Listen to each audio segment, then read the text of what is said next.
The next speakers are also very active in the local community, and they deliver talks in DC a couple of times and one time, each of them.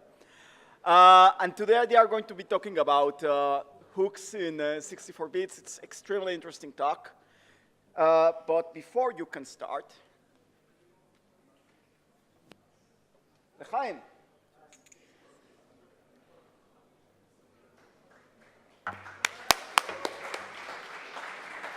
זה שלכם. שומעים אותי? Hi everyone, we are Assaf Yarden. We're here to talk about a project we did in the past few months, nicknamed Deep Hooks.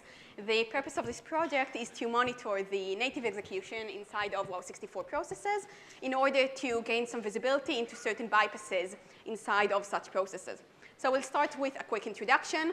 I'm Yarden. I'm a dancer, a gymnast, an acrobat. I started competing in rhythmic gymnastics as a kid and danced for many years.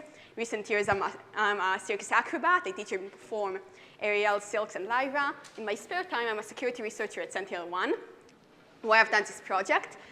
With me here is Assaf, who is also a security researcher at Sentinel-1, and I'll let him introduce himself.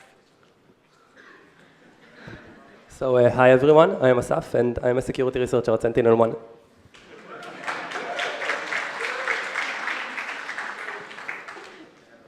Before we start with the project itself, let's have a bit of background. AVs and security products in general want to monitor everything that's going on in the system and what's happening inside each and every process. One of the most common ways to do that is by using user mode hooks placed on some interesting API functions, such as those that deal with virtual memory operations or inter-process communications. A major disadvantage of these hooks is that they can be bypassed pretty easily using lots of different techniques. We won't talk about most of these techniques. We'll focus on a certain family of bypasses that target the WOW64 mechanism. So a couple of words about this mechanism. When Microsoft started developing the 64-bit operating system, they faced a bit of a problem. Existing 32-bit applications can't natively run on top of 64-bit operating systems and would just break. Microsoft didn't want to break all these applications, so they had to find some solution to allow them to run. The solution they came up with is called WOW64, which is an acronym for Windows and Windows 64. It's a compatibility layer that allows 32-bit applications to run on top of the 64-bit operating systems as if they were running inside of a 32-bit system. This layer is basically just made of a few 64-bit DLLs loaded into 32-bit applications. And it has lots of different applications across the system. Some of these implications, such as file system and registry redirection, aren't really relevant for this project, and they are pretty well documented, so I won't talk about them. An implication we'll talk about has to do with system call handling. Whenever a process wants to make a request from the operating system, they do that through a mechanism called a system call. Most of these system calls are dispatched through a dedicated system DLL, which is loaded into every Windows process called NTDLL. WOW64 processes have two versions of this NTDLL, a 32-bit one and a 64-bit one, and let's see what it looks like. Here on the left, we have the 32-bit version of NTDLL, which receives requests from the application. These API functions in that DLL don't really do much except for forwarding the request to the WOW64 layer. This layer first has to make the transition to 64-bit mode. They do that through the jump instruction we have in the middle. This is a unique jump instruction, a far jump to code segment 33, which makes the processor on the hardware level switch from 32-bit to 64-bit execution mode.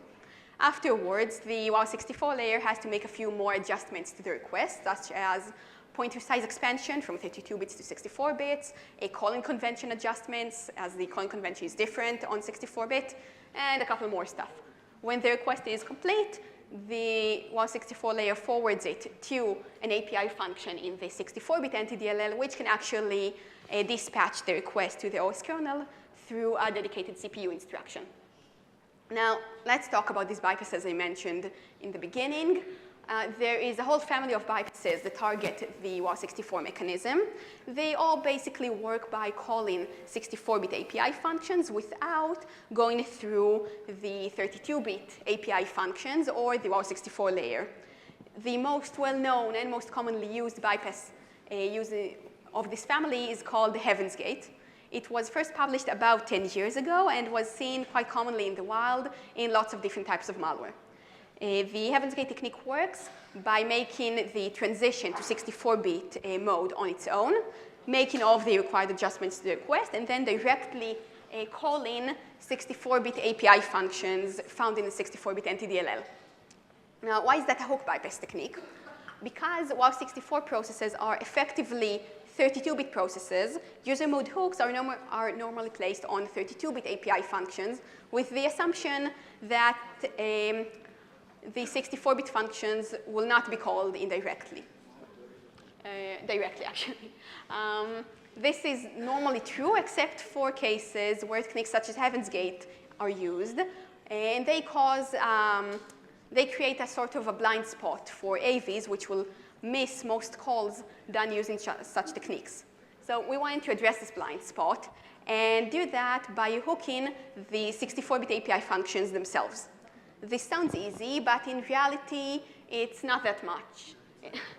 We first need to find a way to run our 64-bit code inside of WOW64 processes, which are effectively 32-bit processes. We'll do that by injecting our 64-bit DLL into these processes. Then we can't just inject any 64-bit DLL because 64-bit code faces lots of limitations inside of WOW64 processes. And eventually, we actually want to hook our API functions. So for that, we'll need a hooking engine that is actually capable of hooking 64-bit code in these processes. Now, we'll start with the injection. OK, so just like Yarden said, the first task that we must accomplish is finding an injection method which will allow us to run our own 64-bit code inside the context of the target process. So generally speaking, there are lots of different injection methods which are available at our disposal, but unfortunately, most of them are not going to be very beneficial to us, and the reason for that is that most injection techniques would only allow us to inject DLLs which has the same bitness as the target process. So that means either injecting 64-bit code into 64-bit processes or 32-bit code into 32-bit processes. And what we needed in the course of this research is something a little bit more unique, and is basically the ability to inject a 64-bit DLL into WOW64 processes, which just like Yarden said, they are effectively 32-bit processes. So not every injection method is capable of doing this. OK, in the course of this talk, we are going to describe 3 relatively known methods which are capable of injecting 64-bit DLLs into WOW64 processes. We will start with the relatively easy stuff and gradually work our way through to more complicated techniques. And we will conclude this part by talking about a technique called injection via APC. And we will see that while this technique works great on some of the older Windows platforms, it would probably break when you try to run it on more modern systems. So after we will get a firm understanding of why this failure happens, we will be able to present 2 new variations developed by us during the course of this research, which basically allows APC injection to function correctly, even on the latest release of Windows 10, for example. So let's start with the easy stuff. So the first technique we're going to talk about revolves around hijacking of a DLL named WOW64log. This technique was discovered several years ago by a security researcher named Walid Assar, which I think he supports the BDS movement, but other than that, he's a pretty cool guy. So yeah. OK, so what is this DLL anyway? So whenever you launch a new WOW64 process in the system, an integral part of iets initialization phase will try to look up and load a 64-bit DLL named WOW64log directly from the system32 directory. What happens is that this DLL is not shipped as part of the standard Windows installation, which makes us and many other security researchers believe that this DLL is actually only used internally by Microsoft in order to aid debugging or diagnostics of WOW64 applications. And in fact, we can leverage the fact that this DLL is not shipped in order to gain code injection. The way we do this is by simply creating our DLL, renaming it to WOW64log, making it export a specific set of functions, and then just dropping it to the system32 directory. And once we have done so, our DLL will be like magically loaded into every WOW64 process in the system. Thus, we have gained our code injection. So overall, a really easy and straightforward DLL hijacking. Okay, the second technique we're going to talk about takes advantage of Heaven's Gate. So if you recall, not long ago, Yarden talked about Heaven's Gate and basically described it as a hook evasion technique, which is used mostly by malicious actors in order to bypass hooks inserted by security products. But reality is sometimes a little bit more complex than that, and there is usually a very fine line which separates malware from security products. And I think this is one of the cases in which the very same technique can be beneficial for the attacker as well as the defender. So with that in mind, let's see how an Aviv, for example, might benefit from Heaven's Gate. So what we should know is that every WOW64 process has in it two distinct image loaders. One implemented in the 32-bit NTDLL, which can only load additional 32-bit images, and another one implemented in the 64-bit NTDLL, which can only load additional 64-bit images. Now, for the sake of argument, let's assume that we already have 32-bit code running inside the target process. Again, if we are talking about a security solution such as an AV, this is a valid assumption which usually holds. So this 32-bit code normally can only access the 32-bit image loader, which isn't really getting us anywhere because we can't use it to load our desired 64-bit payload. But what this 32-bit code can do is to use techniques such as Heaven's Gate in order to transition itself into 64-bit mode. And once it's done so, it basically opens up the possibility of using the 64-bit loader. For example, by calling the 64-bit version of a function called LDR-LOAD-DLL. And we can use this function to load our desired payload. So to summarize, we are talking about a two-phase injection method here, in which in the first phase we inject a 32-bit DLL, use this DLL to transition into 64-bit mode, and then load our 64-bit, additional 64-bit DLL. Okay, the third and last injection method we are about to describe is something called injection via APC. So before we dive into all of the nitty-gritty details of how this injection is actually implemented, a couple of words about APCs in general are usually in place. So an APC is an acronym which stands for asynchronous procedure call, and it's basically a mechanism built into the Windows kernel which allows us to take a particular routine and then queue it to a thread of our choice. And what this mechanism guarantees is that at some point in the future, the target thread will stop whatever it is currently doing and execute our routine instead. So in Windows, APCs come in several flavors, and in the course of this talk, we are only going to describe one specific kind called user mode APCs. User mode APCs have some distinct characteristics to them. First and foremost, the code that is about going to run, the target of the APC, will run with user mode permissions, unlike kernel mode permissions. The second one is that the APC itself will only fire or trigger once the target thread enters something called an alertable wait state. That happens, for example, when the thread goes to sleep, waits for a synchronization object, something like that.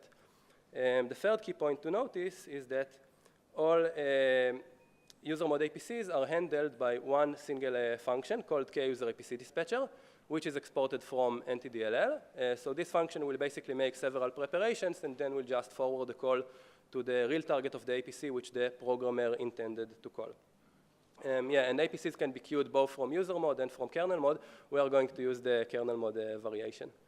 So now let's talk about injection. So injection via APC is probably the most popular injection method used by AV solutions, as well by some intelligence agencies, as you can see. They basically do this by queuing an APC, which ultimately calls either LDR-LOAD-DLL or load library or one of its variants. And most of them use this technique to inject the DLL, which has the same bitness as the target process. But what we should keep in mind is that in WOW64 processes, APCs can run both 32-bit code or 64-bit code. And in some cases, for example, when we queue our APC from a kernel mode driver, the default will be to run it in 64-bit mode. So that makes them like great candidates for loading additional 64-bit DLLs. Okay, what we can see here is some kernel mode code which implements this technique, kernel mode injection of DLLs from a kernel mode driver. So several key takeaways from this slide. First of all, the target of the APC, the function which executes in the context of an APC, must conform to a standard prototype which was predefined by Microsoft.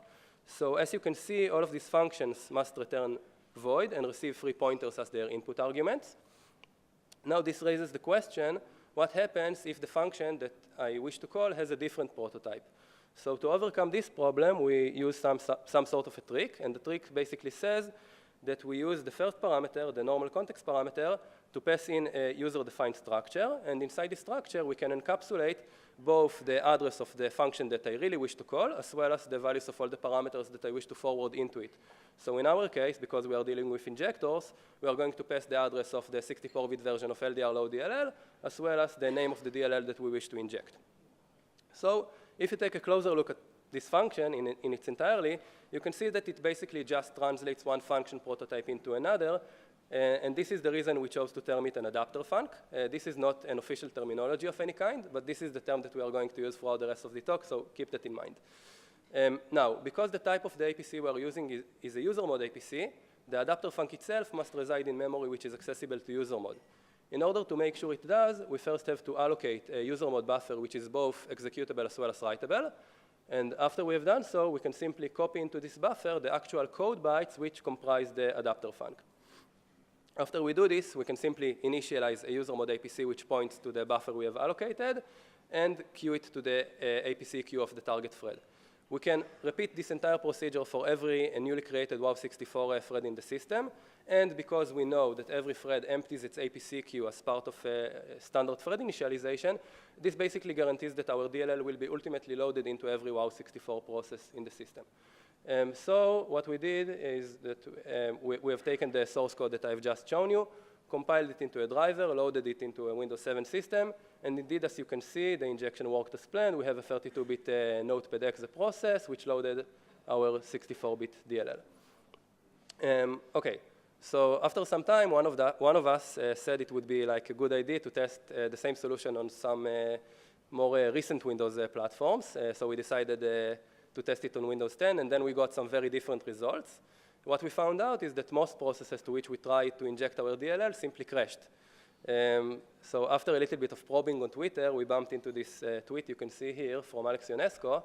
And from this tweet, we learned like two key facts. The first one is that he encountered probably the very same problem, just something like, I don't know, 2.5 years before us. And the second one is that the crash probably relates to CFG. So before we can start thinking about possible solutions to the problem, we first have to understand what CFG is, what are its implications on the system, and how it is related to WOW64.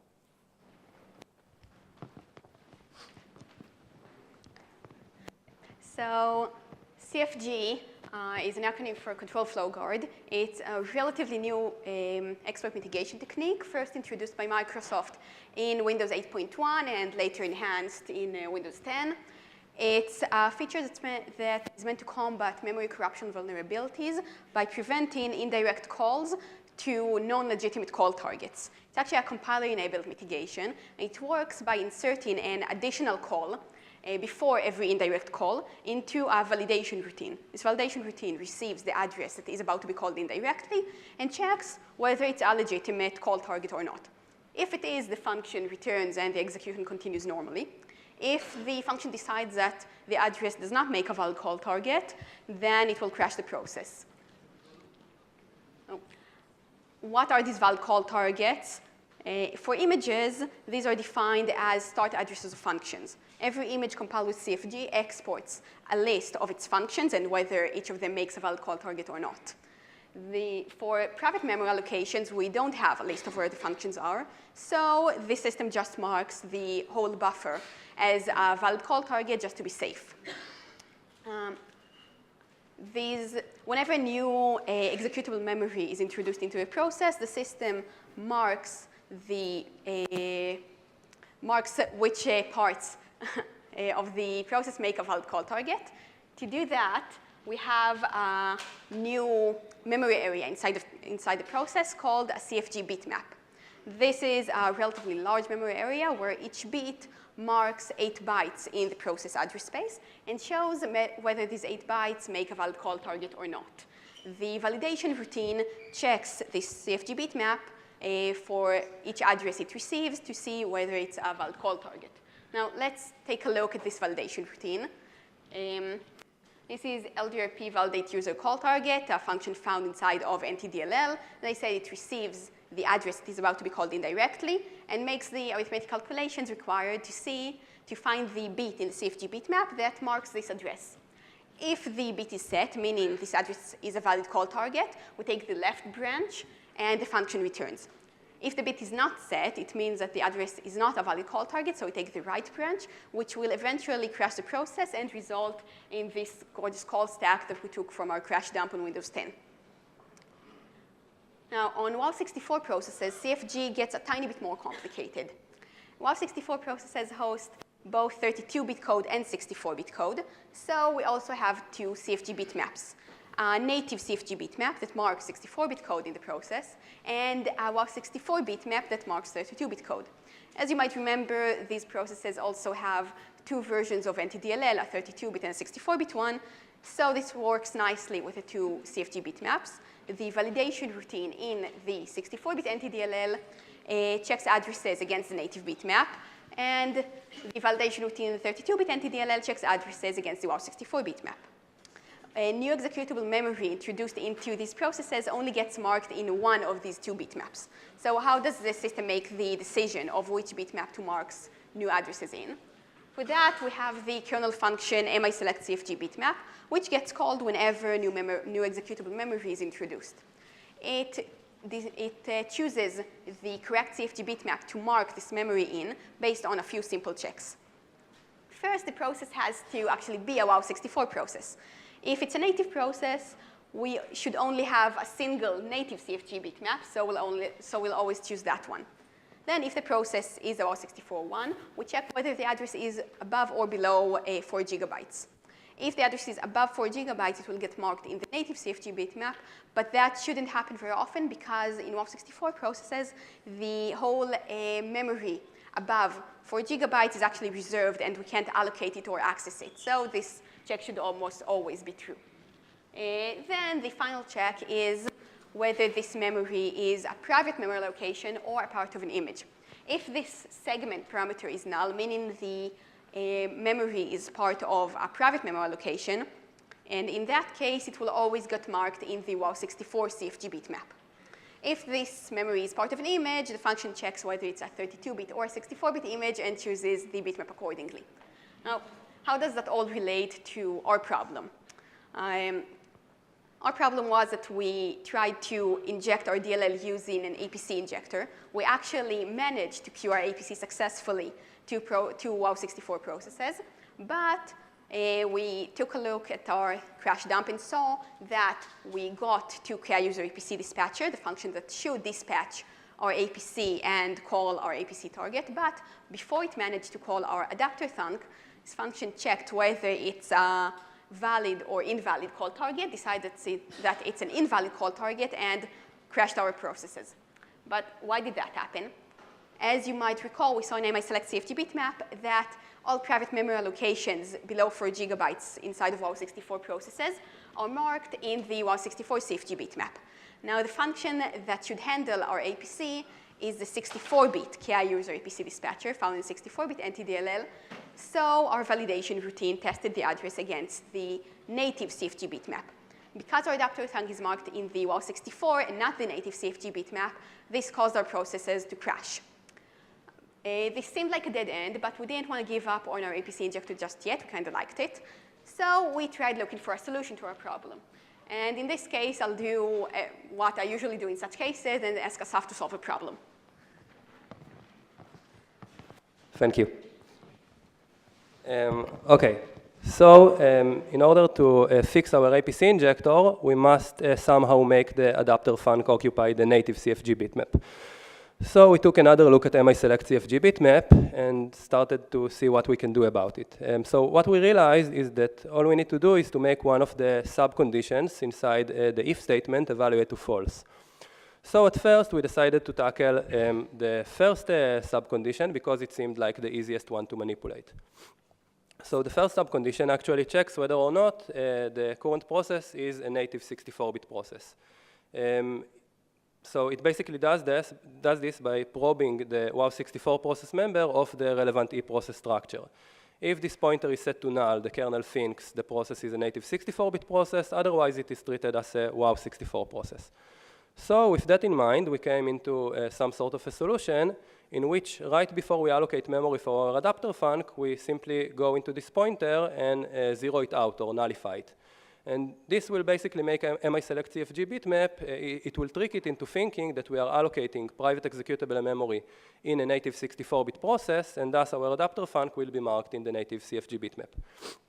Of course, that after memory for the adapter func has been allocated, we should restore the original value of this pointer, otherwise bad things might happen.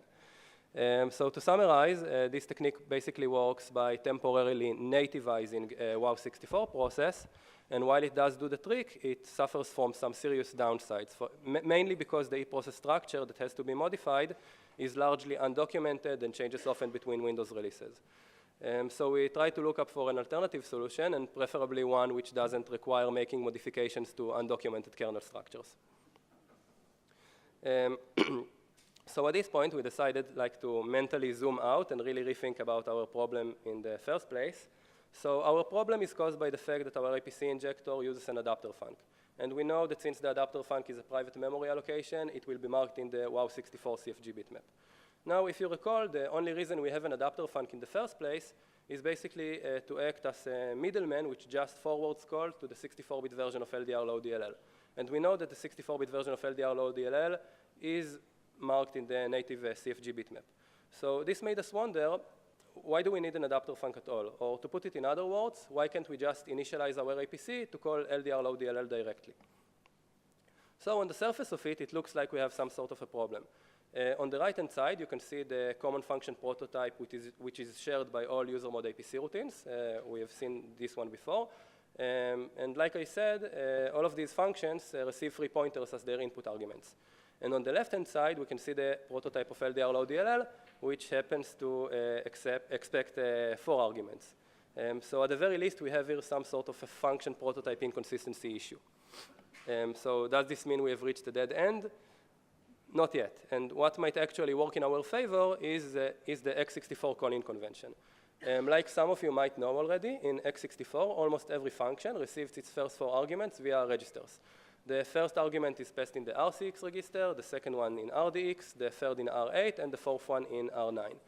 So that means that if we, for example, we initialize an APC which directly calls LDR low DLL, we will have direct control over the values of the first 3 arguments. Unfortunately, we won't have any direct control over the value of the 4th parameter, and what will happen is that by the time LDR low DLL will be called, whatever value happens to be loaded into R9 at this very moment will be interpreted as the missing, as the 4th so-called missing parameter.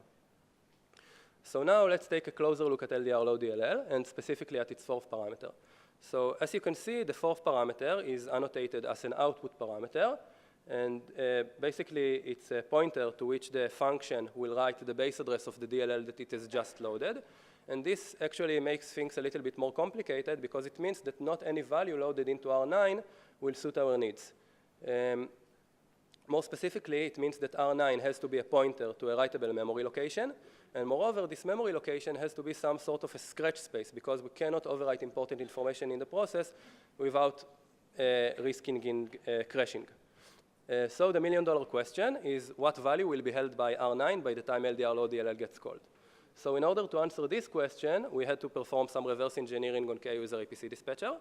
And indeed, after some reversing, what we found out is that right before K-user APC dispatcher forwards the call to the target of the APC, which again is LDR low DLL in our case, it will load R9 with a pointer to something called a context structure. So what is this context structure? It's basically a memory block which holds the CPU state that is about to be restored or resumed once the APC dispatching process has finished.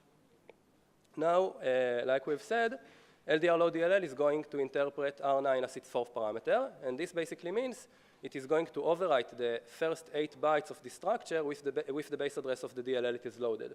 So generally, this doesn't sound like a very good idea because we are basically overwriting saved CPU state that is about to be resumed, so it doesn't sound like a good idea.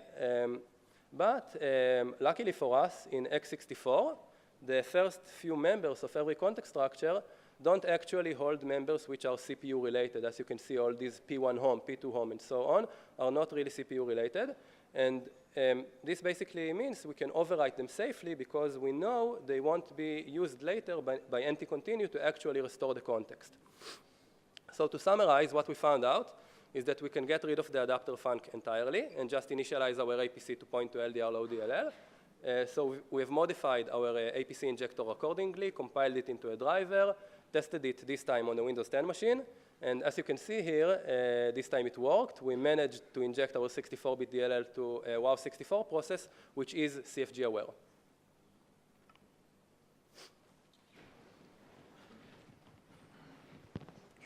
Okay. So now that we have a working injection method, or like 3.5, we can move on to the second part of this project, which is the hooking. We actually started this project by wanting to hook 64-bit API functions inside of WOW64 processes. So to do that, we need a working hooking engine. We chose to use a method used by most hooking engines called inline hooks. This method works by overwriting the prologue of the hooked function with a jump into a code buffer we allocated in the process called the trampoline. This trampoline forwards the call to our detour function found in the DLL we've just injected into the process. This detour function can basically do whatever we want it to do and will at some point call back into a trampoline. The trampoline will execute the missing instructions, the ones that we wrote over in the hooked function, and jump back into the hooked function to allow it to continue its normal execution. There are lots of different hooking engines that use this technique, but none of those we inspected can actually hook 64-bit code inside of 32-bit processes. The main reason for that is that basically almost any code written for Windows makes use of some core Win32 DLLs that implement most of the Win32 API. These DLLs, such as kernel32, user32, kernel-based, etc., exist in almost every process, but their 64-bit version is just not loaded into WOW64 processes, and because of different limitations, we normally can't load them in either. So we have to make do without them, which basically leaves us with just the native NTDLL to work with. So to create a hooking engine that can actually work in such an environment, we chose one of the engines we inspected earlier and started stripping off its dependencies other than the native NTDLL. The first and major step was re-implementing Win32 API functions. We had to re-implement all API functions that the hooking engine used to only make use of functions exported from NTDLL. Most of these were pretty easy. For example, here we have our implementation of virtual protect, which is basically just a forwarder to NTProtect virtual memory exported from NTDLL, which means we can use it. So most of our implementations looked something like this. Some were a bit more complicated, and then we had to either reverse engineer the missing DLLs or go to the React-OS sources and do whatever they did. After we re-implemented all of these APIs, we tried to recompile our modified hooking engine, and we're left with this. This list of errors looks kind of threatening, but most of these just required slight configuration changes to a project, like disabling some runtime checks and stuff implemented in CRT. So it wasn't such a big deal. I won't go into details here because it's very technical and generally just pretty boring. So after we took care of all that, we managed to successfully recompile our hooking engine, implement it inside of our DLL, and generate a DLL that only makes use of the native NTDLL itself. Then we again tested it on Windows 7, and it did great. We managed to hook any 64-bit API functions we wanted, so we're really glad about that. Then we remembered what happened last time and tested it on Windows 10. There it didn't do so great. Actually, it failed to hook API functions completely. So what happened there? We took a look at these processes and saw that there is a slight difference in the memory layout between Windows 7 and Windows 10.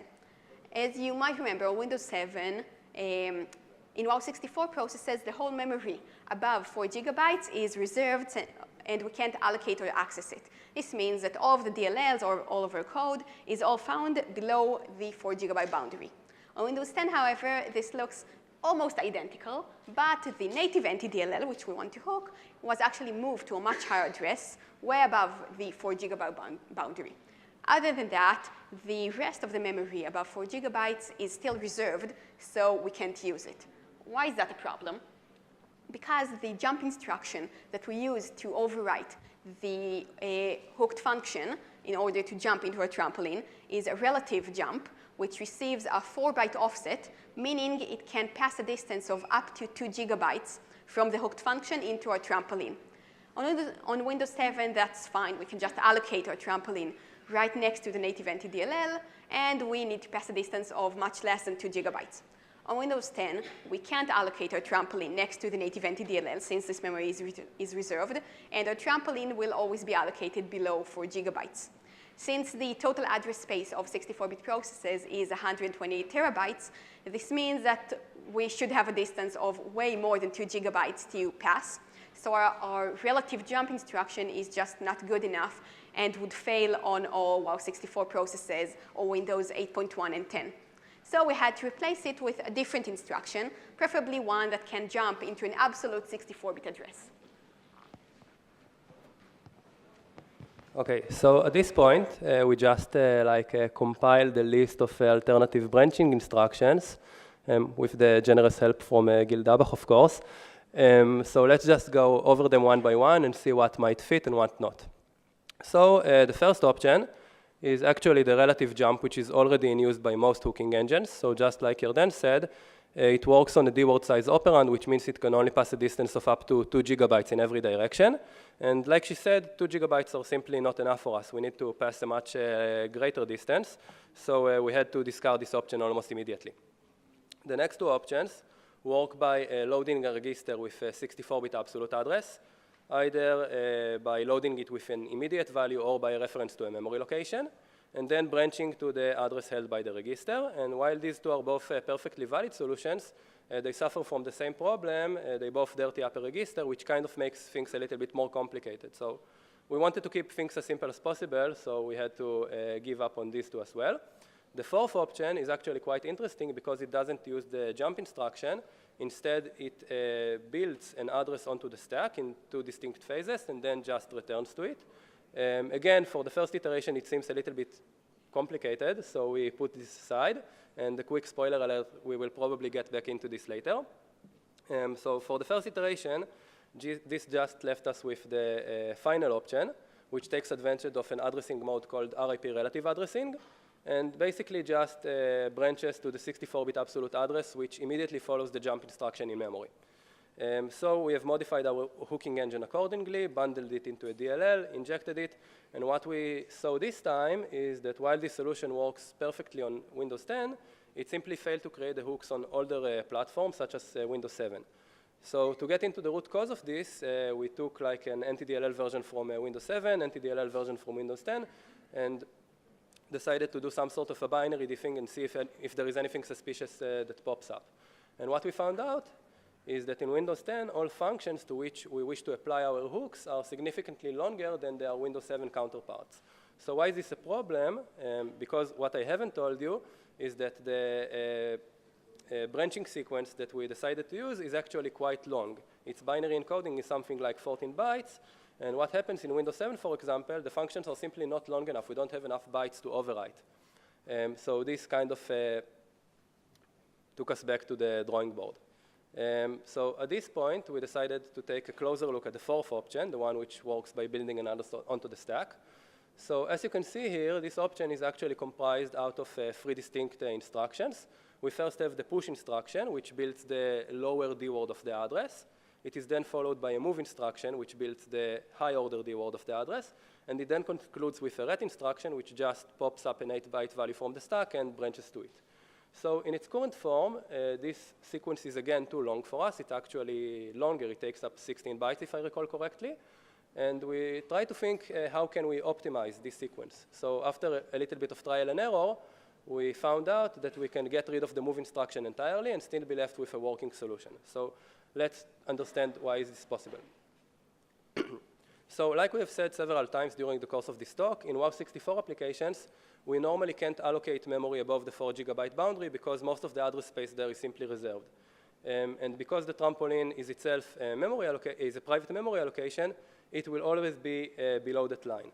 Now, if we take a look at the 64-bit absolute address, which again is below that line, we can see that its high-order D-word will always be zeroed out. And what works in our favor is x64 assembly, Because when you do a push on a 32-bit immediate value, what will actually happen is that the CPU will push an 8-byte value onto the stack, because the stack always has to remain 8-byte aligned, and the high-order D word will be zeroed out by default. So this is exactly what we need, and after we get rid of the move instruction, we are left with a much shorter sequence, which only takes up 6 bytes. And this kind of makes this solution a universal solution, because it will work on all Windows platforms starting from Windows 7 up to and including Windows 10. So again, we have modified our hooking engine, compiled it into a DLL, injected it, and this time it just worked. And if you, for example, disassemble one of the prologues of a hooked function, you can see something like this, a push, which is followed by a ret.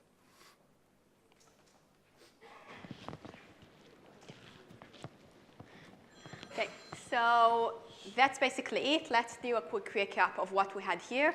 We started by injecting our 64-bit DLL into our WOW64 process. We did that by first using 3 previously known methods, and then improving our APC injector to make it work on new Windows versions as well.